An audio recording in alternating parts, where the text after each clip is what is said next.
Hey everyone, it's your boy, the Anime Enabler. It's 7 a.m., your boy's hungry, so what better time to make a YouTube video?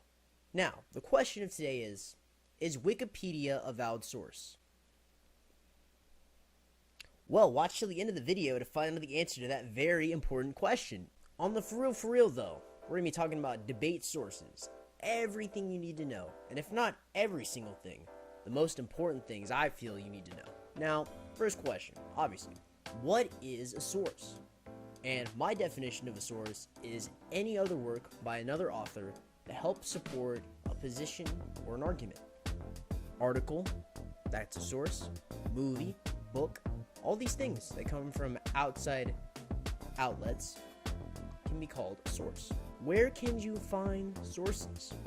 First and easiest way you can find sources is through a student database. If you go to a college, university, even some high schools have databases.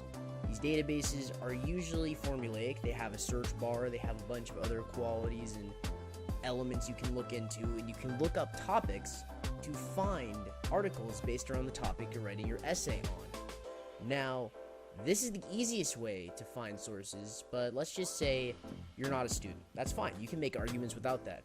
Now, the sad truth is that finding good sources, specifically good ones, is like a scavenger hunt. You gotta do the work, you gotta look into your sources, and that's really how you find it. You go on the internet, you look up a specific topic or a specific talking point, and you find articles, and you go surf through the articles and see if you can find anything good. And sometimes you get a golden egg, and we love to see it.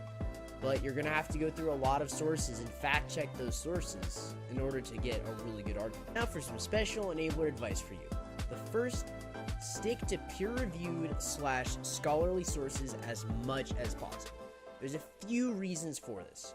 One, they're generally well written. That's always good, makes the information very digestible. The next, they're easy to defend in the debate context. Just like how when you construct your premise, it's like a sandwich. Your premise is the bread, then you have the meat, which is your sources, and then you have the reasoning behind those sources, which are all of the other side fillings, like veggies or cheese. In this sense, you're gonna have to defend your source and say why it's good, and why it helps defend your argument, and why it shouldn't just be dismissed.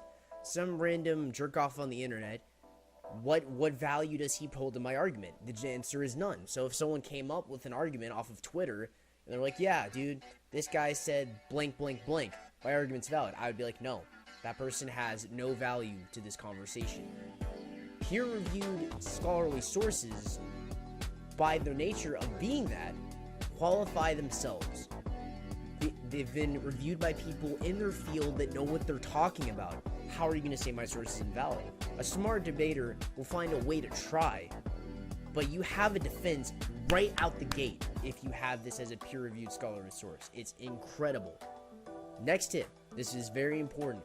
Make sure to fact-check your sources. Look up other sources that have the same opinion as the person you just found. Check out the author, see what they've done, see their credentials. Make sure your shit is airtight. All this stuff will help you verify how powerful your sources are, which will make your argument that much more impactful. The question we've all been waiting to be answered: is Wikipedia a valid source? This meme is amazing. In high school, in any educational institution, they will never let you use Wikipedia as a source. That's for a reason, but the question is it a valid source? When it comes to citing it and using it directly as a source, as a primary source, nah, this is not where it's at. Only because it's not really objective. People can edit it. That's mainly it. However, I'm gonna propose a point to all y'all, and you're gonna hate this, but you can make this argument for Wikipedia being a valid source. The information on it is a conglomerate of a bunch of people, so some of it has to be right. What you do is you go to Wikipedia, you look at the information, and then you research the information you learned on Wikipedia. In that sense, Wikipedia is a source you're using to learn about the topic, and in that sense, it's a good source. A gateway source, as I like to call it. So, On today's episode of Debating 101, you have been educated on how, in a sense, Wikipedia is a valid source. Alrighty, y'all, thank you for tuning into my video. It's been a pleasure having you here. If you enjoyed the content, please make sure to subscribe. If you have any ideas for future content you'd like to see, I'd love to see that in the comment section down below. And I hope y'all are having a wonderful day. I'll see you in the next one.